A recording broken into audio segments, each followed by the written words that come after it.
వందనాలండి. అందరికి వందనాలు. దేవునికి స్తోత్రం కలుగును గాక. కానీ ఎప్పుడు నాశనమైపోయినదేంటో తెలుసా? మన దేవుని రాజ్యం. హల్లెలూయా.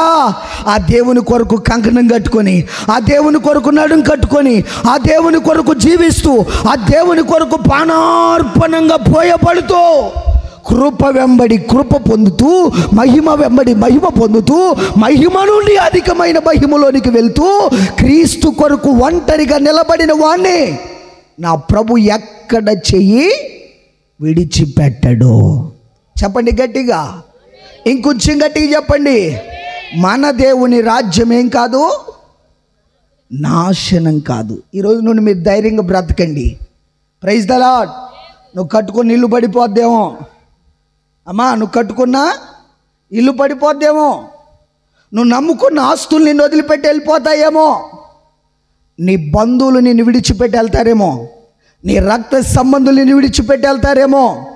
నిన్ను విడిచిపెట్టక నాశనం కానేరని దేశానికి నిన్ను నన్ను నడిపించగలిగిన వాడు మన దేవుడు.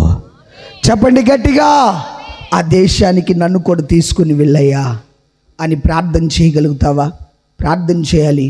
దేవునికి నువ్వు భయపడడం కాదు, నువ్వు భయపడుతూ నీ దేవునికి అనేక భయపడేటట్లుగా నువ్వు బ్రతకడమే దేవుని సంకల్పం. హల్లెలూయా.